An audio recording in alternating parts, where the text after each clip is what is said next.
The reactionary politics of conservatism will ensure that younger generations become lifelong trans allies. For the past several months and even years, we have seen an endless barrage of hatred and bigotry directed towards trans people by the conservative right. Some of the biggest figures in the right wing media sphere have been relentless in their disdain, intolerance, and vitriol towards trans individuals. Right wing commentators have been successful in turning anyone to the right of Mitt Romney against trans people and regularly compare them with predators and groomers. This is nothing new. Throughout history, the fascistic right have made scapegoats out of all kinds of minority demographics. You can look back in time and see the same dismissive, ignorant, and bigoted rhetoric hurled towards Muslims, gay people, immigrants, more recently, drag queens, as well as interracial marriage, ending segregation, giving women the right to vote, ending slavery, and not to mention labeling anyone to the left of Mitt Romney, sorry to use him as an example again, a communist. A couple of common threads in this hateful rhetoric spewed by the far right over the years is how accepting these ideas and these people will contribute to the downfall of our society, the downfall of our country, which is always hilarious to me because the country is still standing despite all this fear mongering over the past century and a half or even longer. Another common thread is how this is going to harm children, which is also funny to me because if you take a look at the arrest and charge rate of people who harm children, be it violence or the unthinkable, it's never drag queens, it's never trans people. In fact, the majority of the time, it's priests, it's youth pastors, it's Republican politicians and representatives and leadership. Republican propagandists have been claiming for a while now that trans ideology will infiltrate our classrooms and brainwash children. Brainwash them into thinking what? I have no idea. But Republicans and conservative propagandists can no longer hide behind the veneer of protecting our children because now they're going after healthcare for trans adults. I guess this is what Michael Knowles meant by eradicating transgenderism. You can't read legislation that goes against healthcare for trans individuals as anything other than anti trans, and a coordinated agenda to erase trans people from existence by force of the government. It should be no secret to anybody at this point that the conservative right just wants trans people to go away in any way, shape, or form, whether it be going back in the closet or just leaving the country. It gets that extreme. Out of the last 2,000 or so mass shootings in the United States, 3 of them have been carried out by trans people. But let me tell you, I have not heard as much anti-gun rhetoric as after the Nashville shooting because it was revealed that a trans man carried it out.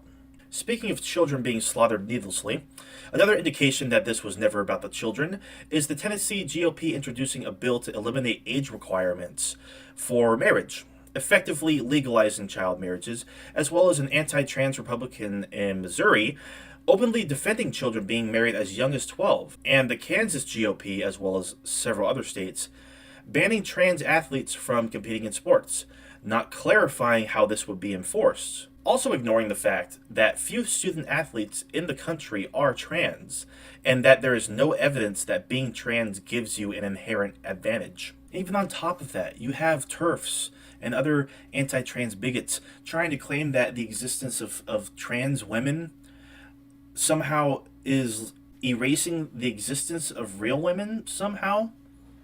I'm not exactly how they fit that square peg into that round hole, but it's like Anna Kasparian trying to claim that birthing person is a term that's so commonly used and that it refers to women. Therefore, women are being erased as well. They're just throwing everything against the wall against trans people to delegitimize them. And all the arguments fall flat, period. Republicans simply want to punish trans people, even if that includes children, because the cruelty is ultimately the point being made. And these are just a few examples. So how does Mr. Beast play into all this? Apparently, Mr. Beast has a trans friend named Chris. By the simple act of platforming Chris and treating her like a human being with dignity, this has caused the collective right-wing media outrage machine to melt down. To these people, and I say people lightly, the mere existence of a trans individual is inherently political, and the platforming of them in any form of media is itself a political act, or a virtue signal that these conservative pundits and clickbaiters view as pushing an agenda, whatever that agenda may be.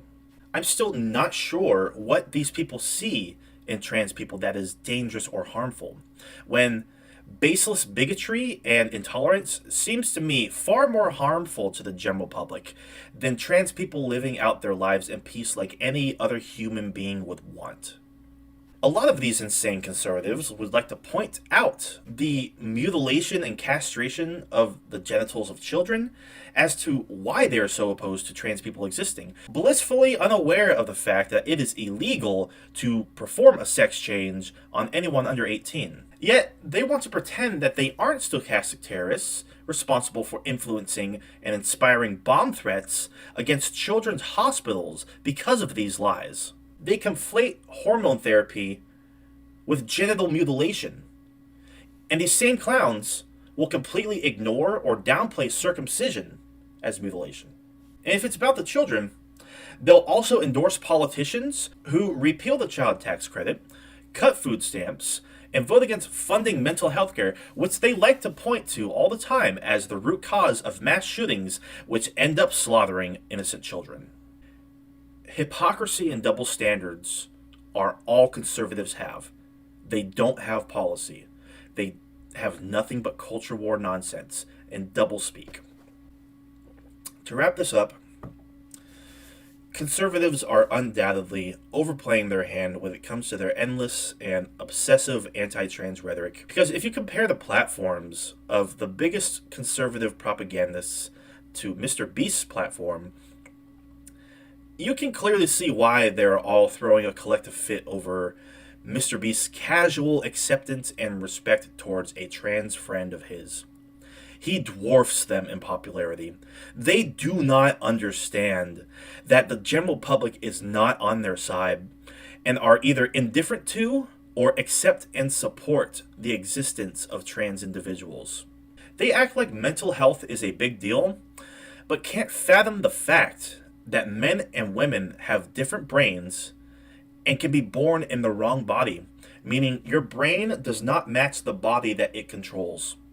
This hyperfixation on the culture war and culture war issues will not expand their following beyond the current extreme partisan right wing that they already have wrapped around their filthy fingers.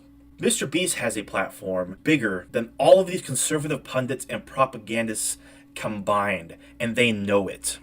If these bigots and right-wing media continue to harp away at this tedious and mundane culture war issue, let alone other culture war issues, and there's so many at this point. How many things have Republicans and conservatives canceled at this point?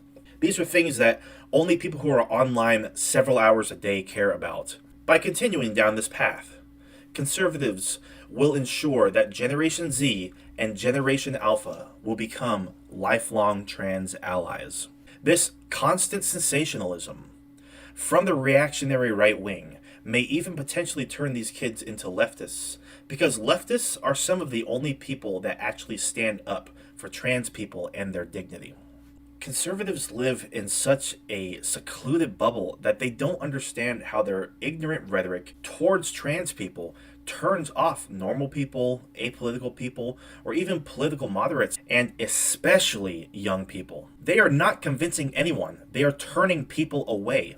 And if they keep it up and go even further, they will see the same failures in 2024 that they saw in 2020 and in the 2022 midterms.